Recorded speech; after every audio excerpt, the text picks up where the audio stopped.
CEAP, Centro Espírita Altivo Panfiro. Uma casa de amor. Baratinha. Boa noite. Boa noite aos nossos ouvintes. Que Jesus abençoe a nossa noite de estudos.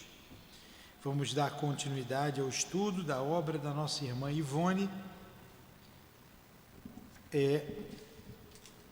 nas voragens do pecado. Isso aqui que é a baratinha. Se alguém ouviu falar baixo, baratinha é isso aqui. Vamos lá. A paciência. O Evangelho segundo o Espiritismo, capítulo 9, Bem-aventurados os que são mansos e pacíficos. Item 7. A paciência. A dor é uma bênção que Deus envia aos seus eleitos. Portanto, não vos aflijais quando sofrerdes. Ao contrário, bendizei a Deus Todo-Poderoso, que vos marcou pela dor aqui neste mundo, para a glória no céu. Sede pacientes. A paciência também é uma caridade, e deveis praticar a lei de caridade ensinada pelo Cristo enviado por Deus. A caridade que consiste na esmola dada aos pobres é a mais fácil de todas. Existe, porém, uma muito mais penosa e bem mais meritória. É a de perdoar aqueles que Deus colocou no nosso caminho para serem os instrumentos do nosso sofrimento e submeterem à prova a nossa paciência. A vida é difícil, eu sei. Ela se compõe de 1000 insignificâncias, que são como picadas de alfinetes que acabam nos ferindo. É preciso, no entanto, olhar os deveres que nos são impostos e, por outro lado, as compensações e consolações que recebemos. Então constataremos que as bênçãos são muito mais numerosas do que as dores. O fardo que carregamos parece menos pesado quando olhamos para o alto do que quando curvamos a cabeça para a terra. Coragem, amigos. O Cristo é vosso modelo. Ele sofreu mais do que qualquer um de vós, e nada fez que pudesse ser reprovado, enquanto que tendes que expiar o vosso passado e vos fortificar para o futuro. Portanto, sede pacientes, sede cristãos. Essa palavra resume tudo. Um espírito amigo. Havre, 1862. Pai nosso de bondade e de amor que estás no céu, rogamos a tua proteção, o teu amparo para os estudos que serão realizados nesta noite. Rogamos ainda o amparo, a proteção do nosso Senhor Jesus Cristo, nosso mestre e amigo. Em nome dele, Senhor, em nome do Pai, em teu nome, Senhor, em nome do altivo e dos espíritos encarregados pela divulgação doutrinária desta casa de amor, a nossa irmã Ivone, o Charles, os responsáveis por esta obra que iremos estudar.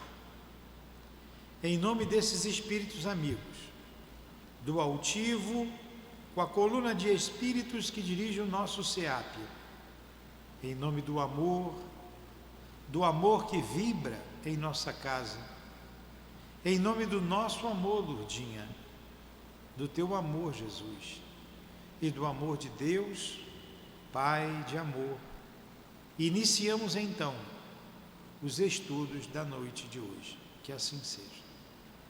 Graças a Deus.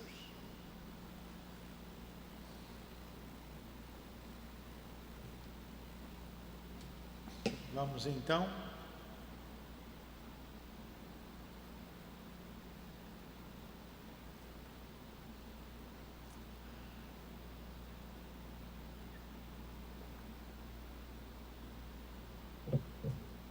iniciar a leitura.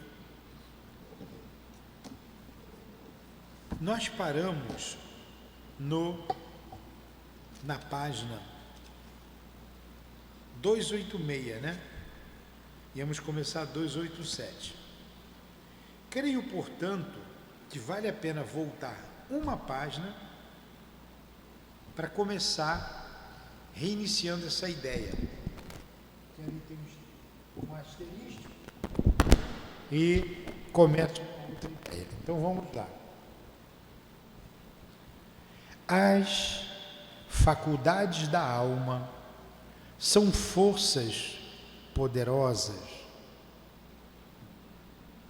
e tão variadas como variadas são as suas aspirações e vontades, e tão intensas e sutis como as próprias vibrações espalhadas pelo universo. O Luiz de Narbonne saiu da prisão em espírito e não se deu conta que havia falecido, desencarnado. Passa pelo interior do Louvre, vai até o seu castelo, procura Ruth Carolina e não encontra. E nós paramos ali semana passada. Aí reiniciamos essa ideia. Então ele está dizendo das forças, das faculdades poderosas que todos nós temos, e elas são tão variadas quanto as nossas aspirações e as nossas vontades, e são intensas e bastante sutis. As faculdades da alma. Nas almas elevadas, essas faculdades, por muito trabalhadas, aprimoradas e adestradas à lei divina, atingem a plenitude de um fastígio, de um esplendor vertiginoso, que o homem odierno sentirá dificuldades de conceber, tornando-se então esse esplendor a glória da sua imortalidade, visto que lhes permite a plena comunhão de vibrações com a suprema divindade, daí se derivando o seu estado paradisíaco ou celeste, a sua glória, o seu triunfo absoluto, fruto ou aquisição abençoada do seu próprio esforço e boa vontade, através dos milênios. É quando ela atinge a sua perfeição. Então ela se sente una com Deus, com o Criador. A alma, o espírito nesse estado, compreende Deus.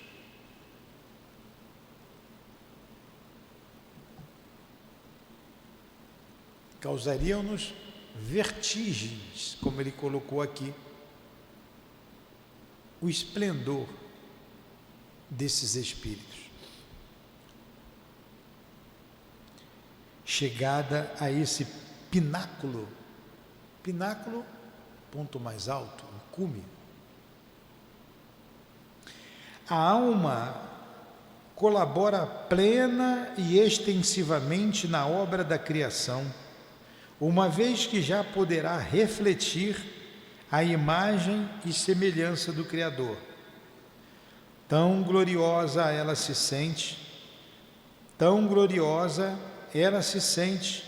possuidora de tantos poderes, que deseja irradiar para mais além os valores das suas próprias conquistas imortais.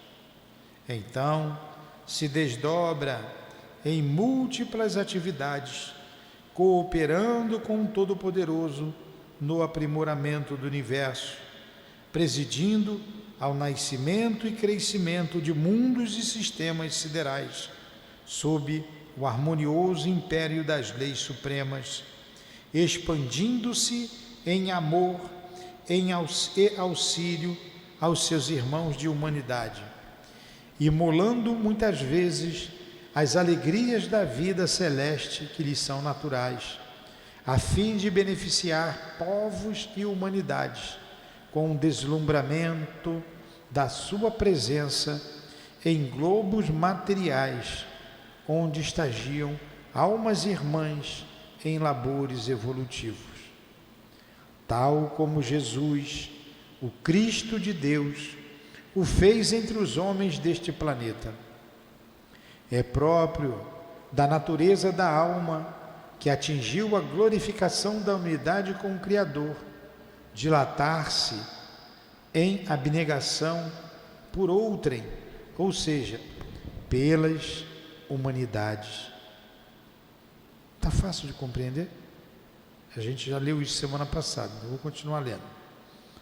Da mesma forma que é do feitio dos caracteres nobres encarnados na terra, dedicar-se lealmente ao ser amado, à família, ao ideal constituído no coração, ela o faz, porém sorridente e feliz, retirando inefáveis alegrias pelo bem que pratica, dos próprios sacrifícios a que se entrega, sem que por isso se diminua ou sofra tal como entendem os homens o sofrimento sobre a terra. Sim, porque a alma que plenamente conseguiu conjugar vibrações com o seu Criador, torna-se a estruturação do próprio amor divino. Ela compreende o amor divino, o amor universal, e sabe amar. Por isso Jesus disse: eu e o Pai somos um.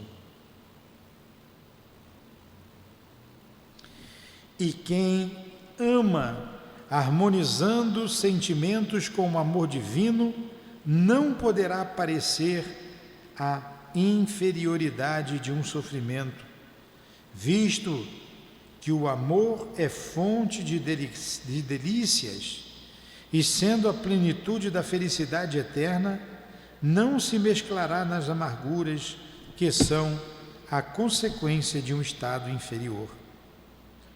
O amor absorve-a, impregna-a das suas divinas vibrações, tornando-a radiosa de uma ventura imortal, ainda que se encontre envolvida em circunstâncias críticas, mesmo dolorosas, como foi do nosso Divino Mestre entre as peripécias da sua paixão da terra. Mas os homens somente compreenderão com justeza tais sutilezas das faculdades da alma eleita no dia em que igualmente também eles, que são almas encarnadas, souberem amar com aquele amor divino que Jesus foi o esplendente modelo. As almas normais, como as medíocres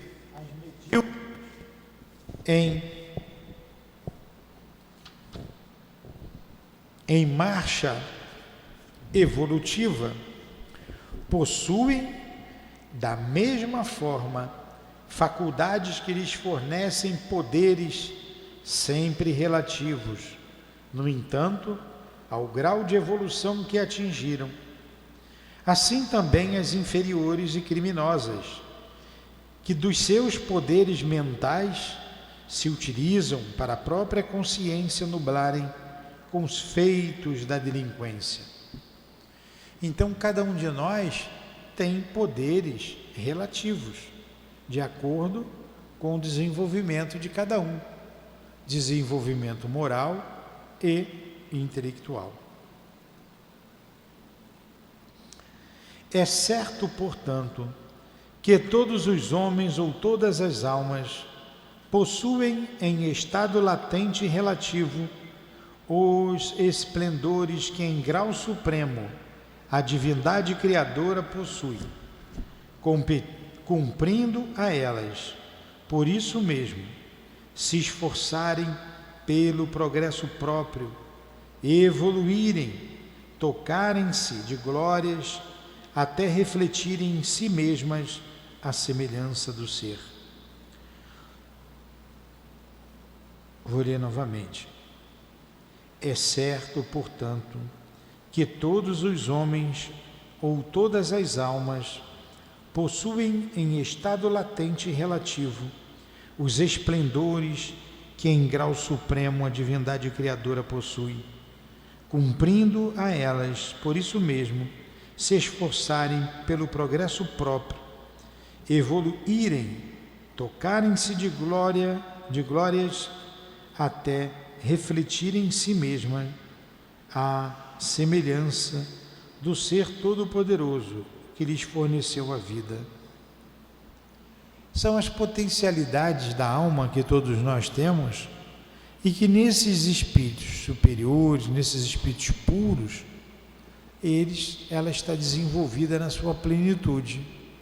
Em nós está em desenvolvimento, como a vontade, o pensamento, o sentimento íntimo, o amor, o pensamento. Daí os complexos das humanidades, suas lutas, suas ânsias pelo ideal, seus desfalecimentos e vigores em busca de um bem que se dilata sempre mais à proporção que se elevam através dos progressos realizados. Seu trabalho perpétuo para colher os triunfos imortais, cujos germes estagiam dentro do seu próprio ser, partículas que são todas do Supremo Ser Divino. E, possuindo todos nós os mesmos princípios, as mesmas capacidades, somos suscetíveis de realizar os mesmos feitos, sejam psíquicos no mundo espiritual ou físicos nos globos materiais, dependendo a boa ou má qualidade desses feitos, sua grandeza, sua eficácia e perfeição, somente do progresso já realizado pelo Espírito. Por isso que Jesus disse: vós sois deuses. Por isso. Por essas potencialidades que todos nós trazemos em germe dentro de nós. Por isso, as incessantes advertências dos mestres espirituais, no sentido de as criaturas procurarem conhecer a si mesmas o valor que encerram as energias e virtudes latentes de que são, por natureza, dotadas, a glória que carregam em si, reeducando-se sob os raios do sol da verdade e do amor, a fim de mais facilmente atingirem a finalidade do estado celeste, que não está aqui nem além, mas na intensidade das faculdades vibratórias de cada ser, de cada universo pessoal, pois será bom recordar que um espírito é um pequeno, porém sublime universo. Entendeu a leitura? Ficou bem clara? Então, cada um de nós é um universo. Cada alma é um universo muito complexo. Trazemos em nós o passado, vivenciamos o presente, nos preparando para o futuro. Cada um de nós caminhou mais ou menos tempo, mas no atual estágio, milhares de séculos, milhares de reencarnações já tivemos. Daí essa complexidade. A gente vem desenvolvendo dentro de nós essas potencialidades. Nós paramos aqui semana passada. Valeu a pena dar uma lidinha, né? Agora ele vai falar do Luís de Narbonne. Isso para entrar no Luís. O Luís de Narbonne, ele tinha valores. Não era um espírito elevado, puro, mas tinha muitos valores. Assim, uma entidade espiritual presa às condições do nosso Luís de Narbonne poderá obter o seu paraíso relativo e nele permanecer o tempo que desejar, valendo-se apenas das faculdades de recordar o pretérito, se esse pretérito lhe foi propício ou caro. Tal fenômeno da mente desencarnada, vibrando pela vontade em sentido tenaz e positivo, terá visões, impressões, sensações e emoções tão reais como reais foram os fatos que as provocaram no passado. Unicamente, não trazendo soluções de continuidade, repetindo sempre as mesmas cenas já vividas e sentidas, acabam fatigando a mente, que as recorda e entediando as aspirações gerais da própria alma, levando-a a desinteressar-se da manutenção do fenômeno, ou seja, das recordações que a este produz. O mesmo fenômeno realiza o homem encarnado ao recordar algo do próprio passado. Apenas aqui a recordação não será objetivada, não passará de um reflexo imaginativo, cujas visões não chegarão a transbordar das comportas do pensamento, corporificadas qual a realidade, devido aos entraves oferecidos pela matéria, enquanto que o desencarnado conseguirá fazê-lo, bastando uma ação forte da vontade, uma emoção fecunda, um transporte que lhe renascenda as chamas dos atos significativos de sua vida, que jazem depositados nos refúgios do ser. No caso de reeducação de entidades endurecidas no mal, no ostracismo ou na ignorância, é usual nos métodos educativos do mundo invisível levar o paciente a rever o próprio passado em recordações, retrospectos mentais ou regressão da memória, impostos por processos magnéticos, o que obrigará o mesmo paciente a se examinar e rever minuciosamente, tal como se ateve numa ou várias existências e até no próprio espaço, pois poderá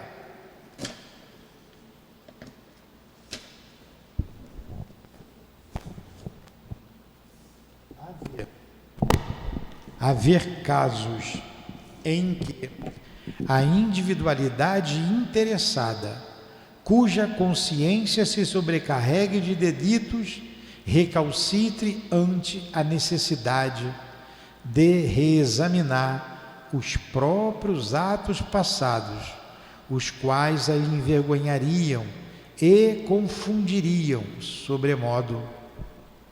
Então, eles, no mundo espiritual, podem recordar o passado, como Luís de Narbonne pode recordar o passado, quando ele colocou aqui,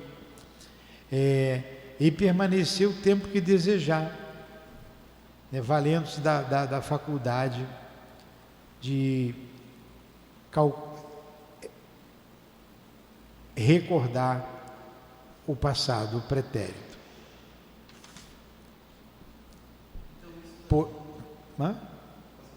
Pode. próprio espírito, com a sua vontade.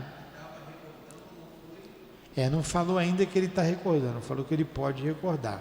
Agora, tem processos de indução magnética que outros espíritos impõem para que o homem se conheça.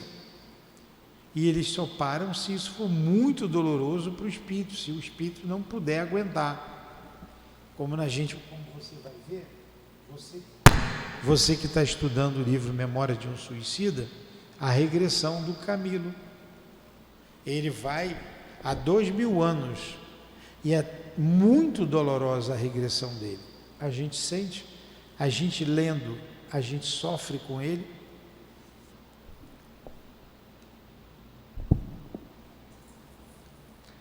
Além do mais, muitos criminosos desencarnados, cujas mentes se encontrem como que traumatizadas pelos remorsos, em condições incontroláveis, desesperadoras, não se podem apartar das recordações dos crimes e erros cometidos. Eles revêem tudo quanto de mal praticaram, revêem suas vítimas, as cenas dos crimes se desenrolam à sua frente, qual macabro retrospecto, e visões idênticas aos atos praticados se superpõem em suas alucinações vigorosamente, tal se suas mentes fossem um grande livro onde páginas e páginas se voltassem no serviço angustioso das mais chocantes e incomodativas observações. Entendeu? Então, os grandes criminosos, eles ficam diante dos seus crimes constantemente.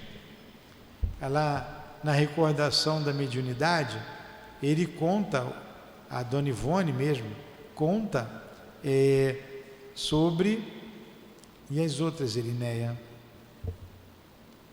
conta de uns dominós. Ele fala que era dominó, uns homens, uma roupa de dominó, que estavam presos no estábulo. Eles se prendiam ali e não se alimentavam, porque viam constantemente a imagem daqueles que eles torturaram e mataram.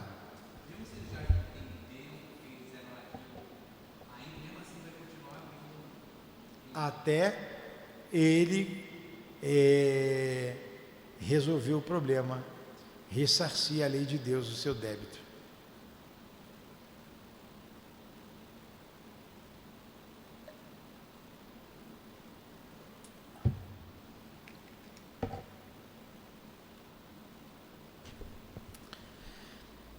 E desesperados, sofredores, vivem mergulhados num estado mental infernal, do qual nada sobre o mundo objetivo ou terreno poderá apresentar aproximada ideia.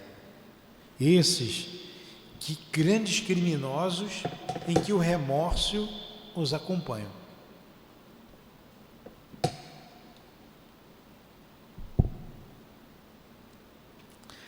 E até nas reuniões práticas de espiritismo, onde o sagrado intercâmbio entre homens e espíritos se processa, tais fenômenos costumam verificar-se, visto que os instrutores espirituais que educam os homens nas operosidades da terceira revelação, desde muito lhes ensinaram o processo magnificente do exame retrospectivo do próprio eu, na pessoa das entidades comunicantes rebeldes, a fim de fazê-las meditar ao choque sempre penoso das recordações visíveis do passado.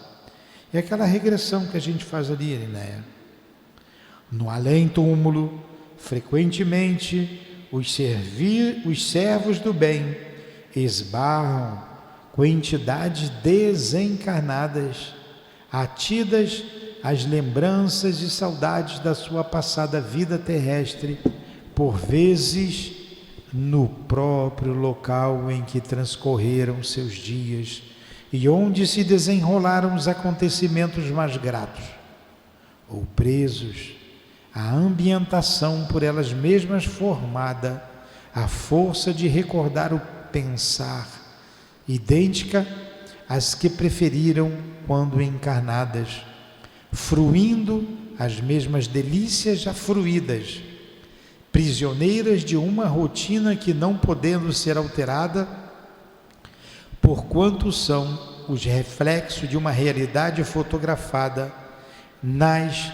faculdades apropriadas da alma, tendem a cansá-las e a impeli-las a aquisições mais concordes com a intensidade das aspirações que lhes tumultuam no ser impregnado de forças divinas. Assim acontecendo, tratar-se-á antes de um defeito, um traço de inferioridade da individualidade espiritual que se detém debatendo-se nas sombras do pretérito.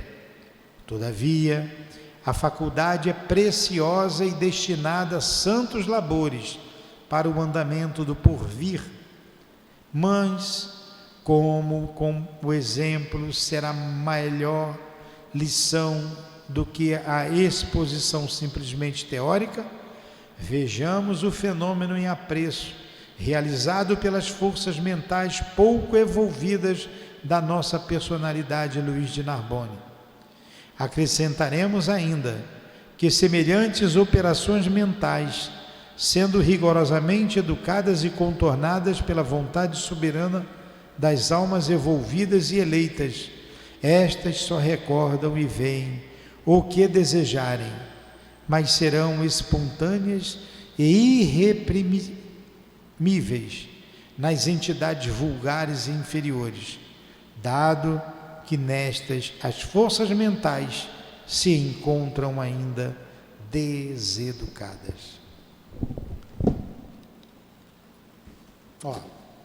Ele fez aqui um apanhado, de como se comporta o espírito após o túmulo. Alguns espíritos avançados, elevados, se recordam somente das coisas boas do passado. Alguns outros recordam-se de tudo que fez. E muitas vezes isso é necessário, muitas vezes não, isso é sempre necessário para o seu progresso, que ele acaba se conhecendo.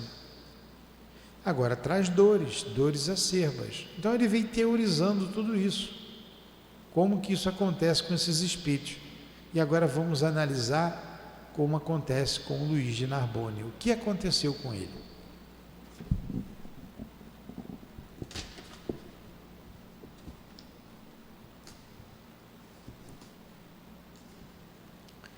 Eu acho melhor a gente ver isso na aula que vem. O que vocês acham? Na aula que vem, eu vou parar no meio. Mas vamos lá então. Vamos lá. É uma aula toda que é muito interessante. Mas tudo bem, vamos começar aqui um pedaço, depois eu volto. Acentuava-se o crepúsculo e a Praça Rosada. Lembra que ele foi para a Praça Rosada? Ele saiu do castelo dele, pensou num banho e logo se viu de banho tomado, de cabelo penteado e arrumado com seu uniforme. Lembra?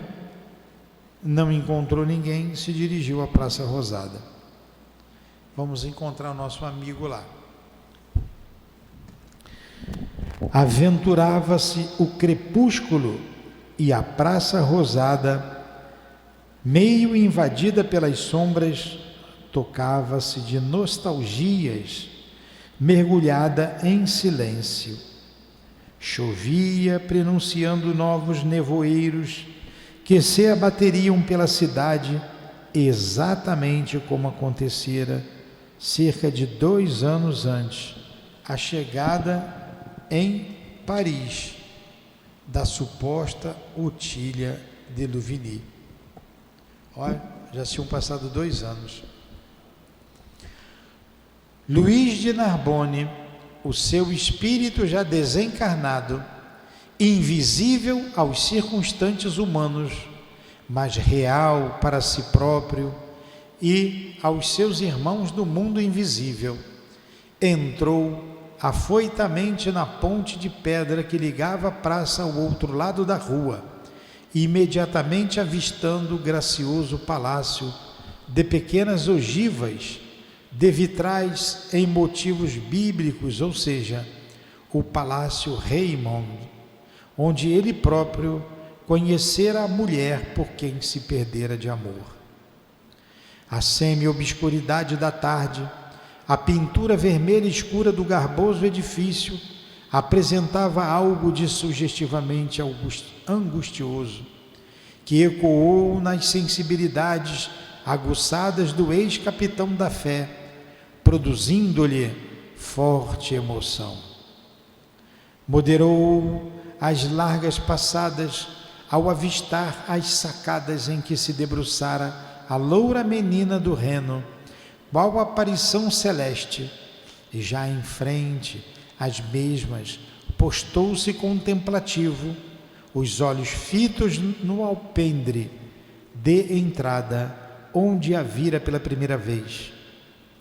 Penosa ansiedade, emoção pungente, como uma saudade insopitável, dolorosa, extraiu lágrimas aflitivas dos seus pobres olhos espirituais. E um estado de superexcitação dos sentidos psíquicos sentimentais, pouco a pouco o predispunha às mais audazes percepções do mundo invisível, acessíveis às suas vibrações. Você está vendo como o espírito procura o outro a quem lhe interessa? Ela não está lá, mas ele foi aonde? Ele foi primeiro no palácio dele, não estava, foi à Praça Rosada, não estava, de lá avistou o palácio dela, se encaminhou para lá.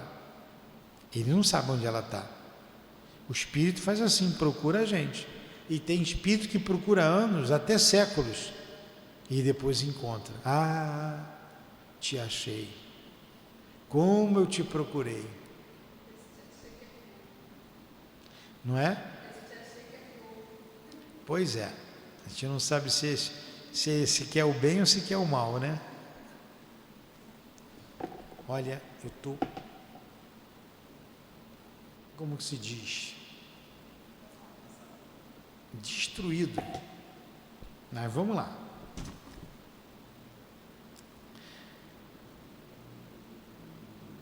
Subitamente, está interessante, não está?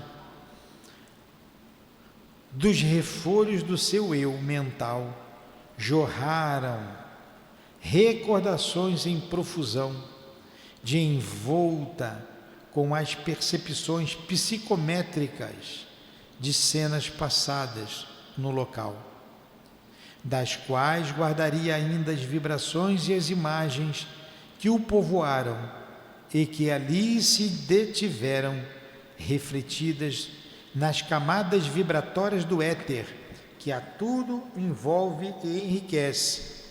A imagem graciosa de Ruth, aliada àquela casa tão querida e sugestiva para ele, porque ali ela residira, dali ele a retirara, conduzindo-a ao altar do matrimônio, depois ao seu próprio lar. Desenhou-se a princípio, indecisamente, mas real em seguida, no balcão daquele alpendre, através do retrospecto da própria memória, e ele murmurou: estou a vê-la tal como no primeiro dia. Longos vestidos de veludo azul forte, manto negro de golas de rendas brancas. Entenderam o fenômeno?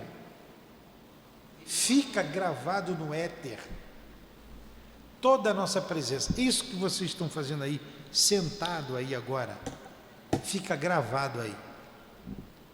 Daqui a 10.000 anos é todo um trabalho meticuloso. Se quiser, acharemos vocês dois sentados nesse mesmo lugar. Foi o que aconteceu ali com ela. Como ele explicou, gravado no éter, como uma psicometria. O que é psicometria? Você pega o meu óculos, eu usei a vida inteira, você chega aqui, você sabe quem eu sou. Aqui foi usado um homem bonito, grande, calmo, paciente. Está mentindo esse óculos, né? Então, a psicometria faz isso. E fica tudo gravado no éter. Vamos lá.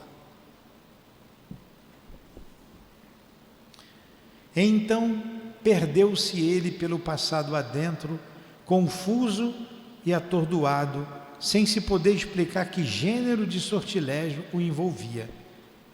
Ele estava vendo ela, mas ele não sabia o que era, porque não era ela, era uma imagem que ficou registrada ali. Reviu-se e sentiu-se à frente da sua cavalaria, diante da jovem curvada em reverência à sua passagem.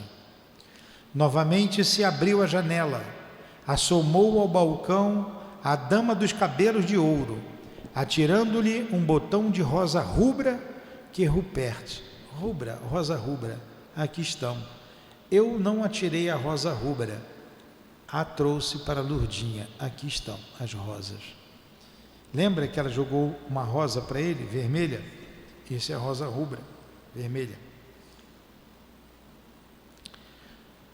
Que Rupert, desmontando-se, levanta do chão molhado pela chuva. Ele vê toda a cena.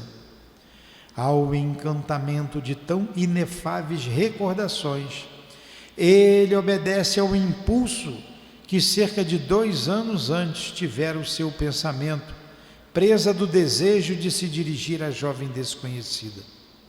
Entrou no palácio, cujas portas lhe aparecem descerradas, a imaginação, e se dispõe a procurar aquela que tanto o atrai. Visita uma a uma as dependências da graciosa habitação, procurando-a, cheio de ansiedade e confiança. Mas de início não logra encontrá-la e se decepciona, constrangendo-se. Você vê, sofreu tanto por ela e a ama tanto, né? Ele está procurando ela, ele entra no castelo. Ele não sabia que fenômeno foi aquele, de que ele a viu, as cenas que estavam gravadas no éter. Ele não compreendia ainda. Aí ele entra no castelo e a procura.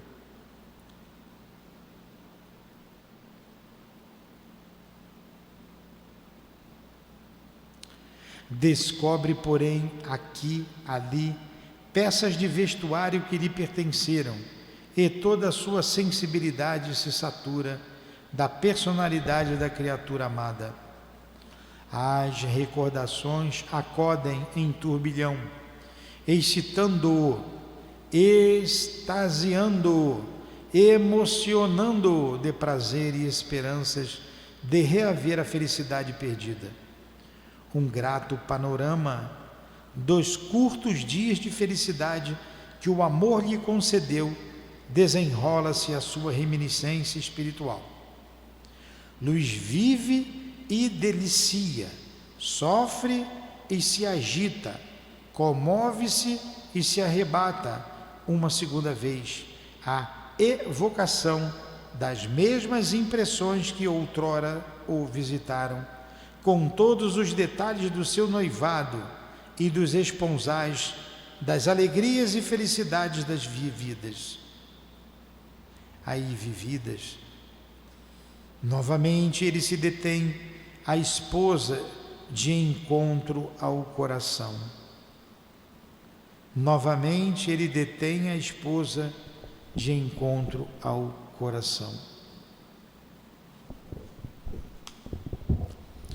Ouve cantar as suaves melodias renanas, percebe-lhe a voz terna e infantil, cobre de beijos suas mãos e seus cabelos e sorrir aos seus encantos.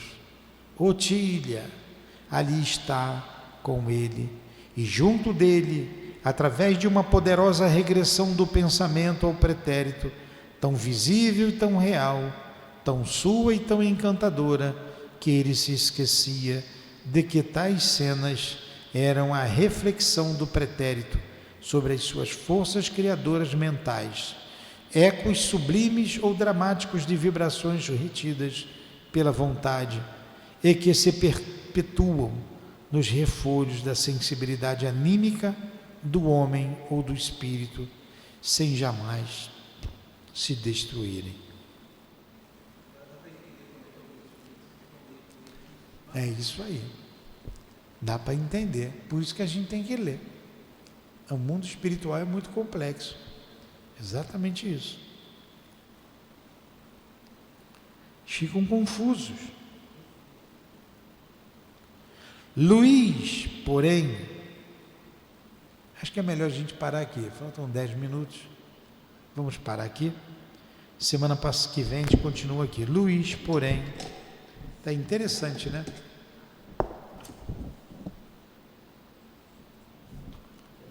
Muito interessante.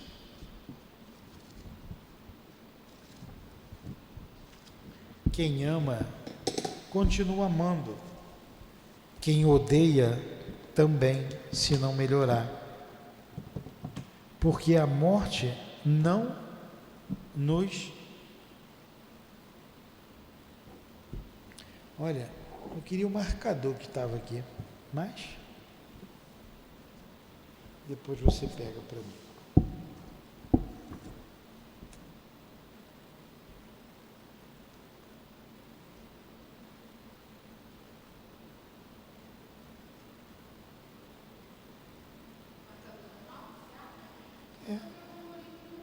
Eu peguei aqui agora, mas... Então, a morte não nos leva para sermos diferentes. Continuamos a mesma coisa. Como trocamos de roupa.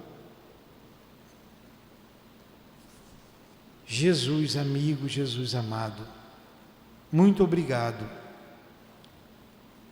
O Senhor nos iniciou na vida espiritual e nós perseveramos, estamos dando sequência ao estudo da vida no mundo invisível, de onde nós viemos e para onde retornaremos. Lá nos aguardam os nossos amores, que eles nos esperem e que nós tenhamos paciência para o reencontro que se dará em breve. Aprendemos aqui, Jesus, que amamos e somos amados, esperamos e somos esperados, e a esperança vibra, viva em nossas almas, em nossos espíritos. Abençoada seja esta casa, abençoados sejam esses espíritos que nos proporcionam conhecimento, equilíbrio e forças para caminhar. Obrigado a Dona Ivone, ao meu irmão Charles, obrigado ao Altivo e a todos os espíritos aqui presentes que nos sustentaram nesses momentos. Obrigado, Lourdinha, em nome do nosso amor, minha querida, do amor desses irmãos aqui presentes, do teu amor, Jesus, e do amor de Deus, nosso Pai, encerramos então os estudos da noite de hoje em torno do livro Nas Voragens do Pecado. Que assim seja.